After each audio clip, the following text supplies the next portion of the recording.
Assalamualaikum warahmatullahi wabarakatuh. Kepada penonton-penonton yang mengikuti channel Tok Singa Hitam, semoga anda semua berada di dalam rahmat Allah Subhanahu wa taala. Alhamdulillah, pada channel Tok Singa Hitam kali ini, tim Tok Singa Hitam berada di satu tempat yang memang kita kata tempat yang amat-amat bersejarah lah. Tempat yang mempunyai banyak kenangan, tempat yang mempunyai banyak sejarah, terutama sekali bagi saya sendiri, kerana ini juga merupakan tempat yang mana saya berada di sini sejak saya kecil lagi. Ini adalah tempat ataupun kita kata satu pertubuhan silat yang memang tidak asing lagi di negara kita dan juga di Nusantara sana lah. Pertubuhan ini adalah pertubuhan seni silat Pusaka Gayung Malaysia. Jadi kali ini tim Tok Singa Hitam berpeluang berada di sini untuk kita buat satu video berkenaan dengan adat istiadat. Adat istiadat yang ada dalam pertubuhan seni silat Pusaka Gayung Malaysia ini. Adat istiadat yang kita akan lakukan hari ini sebenarnya bukan adat istiadat yang bermula daripada awal. Ini adalah adat istiadat yang peringkat yang kedua. Peringkat yang kedua. Tapi kita akan ceritakan sikit lagi. Kita akan minta orang yang tertentu akan ceritakan sikit permulaannya daripada mula, macam mana adat istiadat untuk menjadi murid gayung dan seterusnya. Tapi adat istiadat yang kita akan buat hari ini adalah adat istiadat di peringkat kedua, iaitu kita panggil mandi seni. Mandi seni ni adalah untuk orang yang lama di dalam gayung, yang ada peringkat dia tersendiri, dan untuk permainan senjata. Sekali lagi kita minta guru yang terlibat untuk kupaskan sikitlah berkenaan dengan mandi seni ni. Dan untuk pengetahuan followers channel Tok Singa Hitam, bersama saya ini pengerusi Majlis Syura dan merupakan penasihat Majlis Adat Istiadat Pertubuhan Seni Silat Pusaka Gayung Malaysia, dan juga Setiausaha Agung Pertubuhan Seni Silat Pusaka Gayung Malaysia. Okey, jadi kita nak tanya sikitlah kepada pengerusi Majlis Syura ni tentang peringkat-peringkat lah. Cikgu noh, tentang peringkat-peringkat mandi ataupun penerimaan murid Pertubuhan Silat Pusaka Gayung Malaysia ni. Assalamualaikum warahmatullahi wabarakatuh. Yang dihormati Cikgu Cikgu Azri, pengurusi channel Singa Hitam, Setiausaha Agung Pusaka Gayung, Ibu Syamtra, dan yang dihormati Datuk Raja Abdul Majid bin Raja Mat Isa selaku Presiden Pusaka Gayung. Jadi anak-anak gayung sekalian, mestilah pertama kita kena mandi. Ya, mandi atau pelimau. Orang kata pelimau. Jadi sebelum dia mandi tapak. Yang mandi tapak. Jadi kita kena mandi tapak dulu. Baru kita boleh buat aktiviti untuk nak berlatih kalau aktiviti dalam gayung, dia mesti mandi tapak. Kiranya cikgu, sebelum kita mandi seni ni, kita kena mandi adat dulu. Mandi tapak, perlimau tapak asas. Yeah. Maknanya ada perlimau tapak dulu membuktikan dia diterima sebagai murid, baru dia boleh belajar ilmu gayung. Ilmu gayung. Lepas tu bila pergi ke peringkat jurulatih dan peringkat seterusnya dah boleh layak bermain senjata, baru dia akan mandi seni seperti mana yang kita akan buat ni. Okey, seterusnya kita nak ambil sedikit pula maklumat berkenaan dengan majlis ataupun upacara mandi seni yang kita akan lakukan sebentar nanti. Kita nak tahu barang-barang yang kita perlu gunakan. Barang-barang ni pun sebenarnya kalau nak diikutkan merupakan satu adat istiadat jugalah, cikgu noh. Yeah. Satu benda yang membuktikan kesungguhan kita sebagai murid, membuktikan kesungguhan kehendak kita untuk pergi ke satu peringkat tu. Jadi kita pertubuhan seni silat Pusaka Gayung Malaysia ni daripada dulu lagi dalam adat istiadat ni kita tetapkan barang-barang dia macam tu. supaya bila murid tu dapat sediakan barang-barang ni, bermakna kesungguhan dia untuk mempelajari ataupun menuntut ilmu tu sungguh dan ada keberkatan. Jadi barang-barang ini yang diperlukan. Kita cuma nak tahu macam mana dahulunya. Kita tak mau cerita sekarang ni. Dahulunya murid-murid yang menjadi murid gayung, macam mana cara ataupun syaratnya ditetapkan untuk mereka mendapatkan barang-barang ni. Jadi kita nak tanya Setiausaha Agung Pertubuhan Seni Pusaka Gayung Malaysia sendiri untuk cerita sikit, Cikgu Syamputra, macam mana barang ni didapati dulu. Oh, barang-barang ni. Barang dulu. Okey, baik. Assalamualaikum warahmatullahi taala wabarakatuh. Baik, terima kasih Cikgu Azri, Tok Guru Fazil dan Yang Mulia Ayahanda Datuk Raja Abdul Majid. Okey, barang-barang dia yang kita perlu ada dia seperti mana tapak juga. Kita kena ada pisang, betul beroteh, betul kita ada beras putih, beras kunyit, asam dengan garam, betul kita ada apa lagi tu? Limau, sintok kan. Jadi cuma untuk mandi seni ni kita kena tambah lagi iaitu bunga. Bunga kita kena cari bunga yang 7 jenis. 7 jenis bunga tu 7 bau. 7 bau. Bunga dia ada 7 bau, 7 jenis. Kita kena kalau ikut pengetahuan saya yang dicatatkan oleh orang lama dulu, kita kena cari 7 kampung. 7 kampung bunga. Mana kata satu kampung tu satu bunga yang ada bau dan yang orang kata apa tu? Satu bau kan. Color sama tak apa kan? Lebih kurang itulah. Lagi satu kita ada 7 bau tu lah. 7 bau bunga tu. 7 warna, 7 bau tu. Satu kampung tu kita kena ada cari satu jenis. Satu jenis bunga. Lepas tu pergi kampung lain pula kita cari lagi bunga yang jenis lain pula. Warna lain pula. Lagi satu kita ada benang. Benang tu kena ada 7 warna. 7 warna tu mana kata color putih, ikut color bengkung kita putih, hijau, merah, kuning, hitam. Lepas tu kita boleh tambah lagi contoh color pelangi, color apa ke. Kita boleh masukkan lagi dua warna kat situ. Lepas tu cara nak ukur benang ni, kita kena ukur daripada hujung kepala kita sampai ke hujung kaki kita. Orang kata apa? Ikut kita punya ketinggian lah. Itu dia punya petua dah. Lagi satu ayak. Kalau nak ikut yang ayah cerita dulu-dulu untuk orang lama-lama lah nak masuk, nak mandi seni ni, dia kena pergi cari 7 kolam, iaitu 7 contoh 7 daripada ayat 7 lah. Dia kurang macam tu kan. Ayat 7 kolam. Lah ni orang boleh pergi cari di 7 kolam masjid. Macam tu lah untuk bawa campurkan sekali di sini untuk kita buat mandi seni. Lagi satu dia ada tambahan di situ jarum. Jarum tu 21 batang. 21 batang untuk gantikan dulu orang dulu dia cari senjata, bawa senjata untuk bawa ke serah kepada kita punya ni untuk mandi seni. Jadi sekarang ni dah zaman moden ni kita ganti dengan jarum. Setakat tu insya-Allah. Okey. Okey, terima kasih Cikgu Syamputra, Setiausaha Agung Pertubuhan dan juga Cikgu Fazil, merupakan pengurusi Majlis Syura. Jadi itu serba ringkas berkenaan dengan adat istiadat upacara mandi seni. Sebenarnya kalau nak diikutkan adat istiadat Pertubuhan Seni Pusaka Gayung Malaysia ni banyak dan juga orang kata apa hebat, tapi kita tak boleh nak dedahkan semuanya. Jadi kita bagi yang mana boleh didedahkan untuk pengetahuan ramai. Dan kalau nak tahu kelebihan dan lebih dalam lagi tentang adat istiadat Pertubuhan Seni Pusaka Gayung Malaysia ni, kena jadi murid lah. Itu saja. Lagi satu dia ni pun sebagai simbolik kan. Dia simbolik je. Dia tak ada. Benda-benda ni semua tidak melibatkan satu pegangan atau kepercayaan. Sebenarnya dia merupakan satu adat istiadat ataupun kita panggil satu simbolik.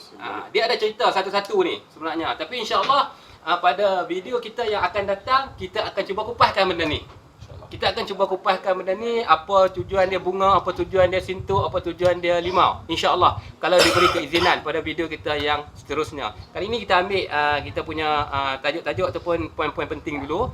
Dan kita akan terus ke upacara macam mana adat istiadat mandi seni dilakukan. Okey, jadi untuk kali ini setakat itu saja. Kita akan ke upacara mandi seni. Apa hajat kamu? Aku datang ingin memohon izin adat istiadat perlimau seni.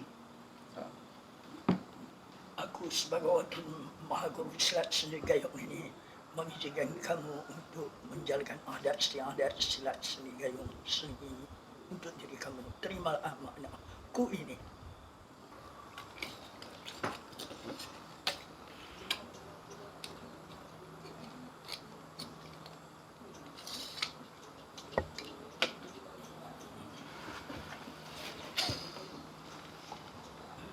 Bismillahirrahmanirrahim. Qul ya ayyuhal kafirun la a'budu ma ta'budun wa la antum 'abiduna ma a'budu wa la ana 'abidun ma 'abadtum wa la antum 'abiduna ma a'budu lakum dinukum waliyadin.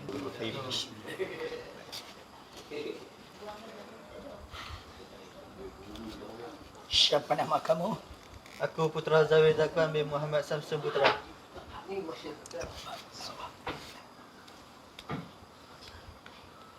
Siapa nama ibu kamu? Nama ibu aku Nur Azira binti Abdul Rahim.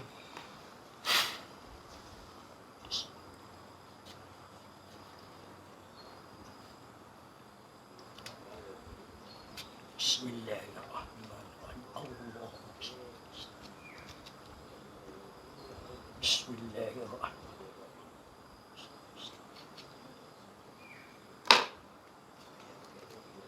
Bismillahirrahmanirrahim.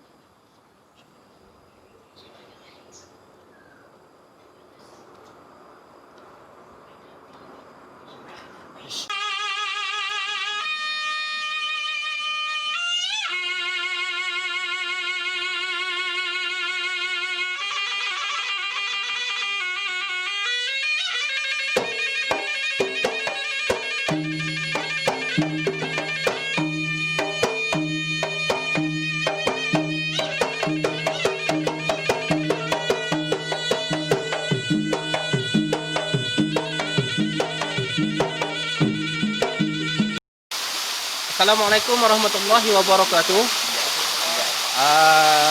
Untuk pengetahuan penonton-penonton channel Tok Singa Hitam, okey, seperti mana kita dah berbincang di bawah tadi, selesainya upacara adat istiadat menerima tapak untuk perlimau seni. Jadi kita pun berbincang dengan ayahanda kita, iaitu Datuk Raja Abdul Majid bin Mat Isa sebagai Presiden Pertubuhan Pusaka Gayung Malaysia, meminta restu daripada dia dan meminta cadangan sendiri daripada dia mana tempat yang terbaik untuk kita buat adat istiadat perlimau seni kita ni. Lepas tu dia beritahu seeloknya pergi di Lubuk Naga. Lubuk Naga. Lepas tu ada 2-3 tempat lagi lah. 2-3 tempat lagi. Yang kita pilih tempat yang orang dapat selamat dan Elok tempat lah. kita sampai tu elok tu di sini lah. Di sini. Sini kan. Okey, jadi kita pun pilih Lubuk Naga. Jadi kita dah sampai pun di Lubuk Naga Ya, betul. untuk kita buat majlis upacara adat istiadat seperti mana yang kita pun dapat maklumat, Ayah tadi lah. dapat ni daripada ayah tadi, cara orang dulu mandi. Jadi kita akan cuba buat di sini. Cuba buat di sini untuk kita videokan, untuk kita tontonkan Kita buat kepada. balik semula lah. Kita buat kongsi semula. balik daripada yang zaman dulu. Walaupun tak dapat 100%, betul. tapi inilah yang dibuat. Asas dia adalah apa tak? Asas dia.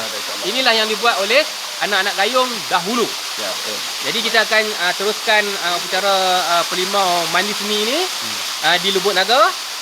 Dan kita tunggu kita punya anak-anak gayung buat persiapan sikit untuk kita teruskan upacara. Jadi penonton-penonton channel Tok Singa Hitam, jangan lupa like, follow, subscribe dan tekan butang loceng.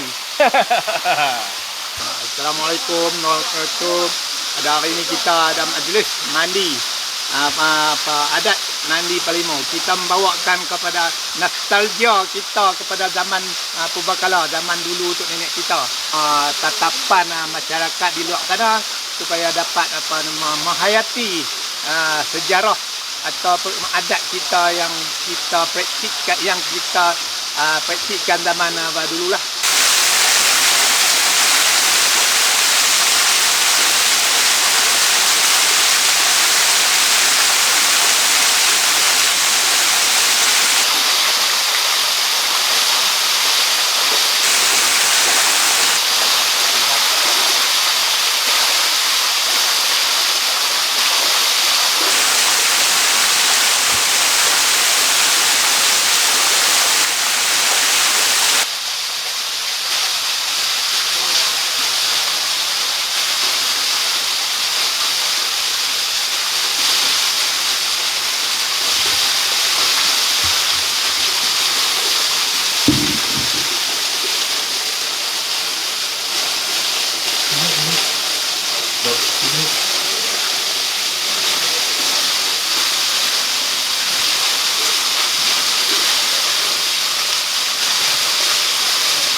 Assalamualaikum warahmatullahi wabarakatuh.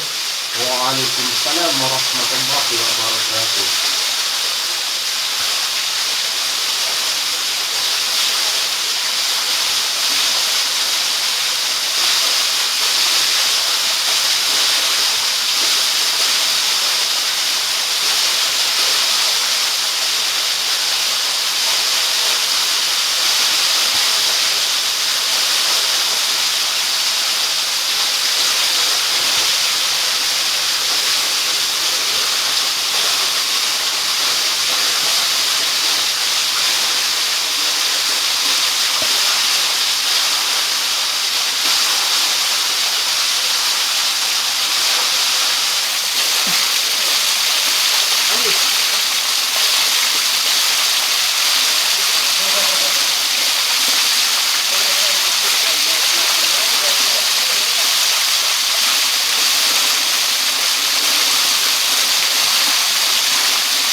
Makau ni bakar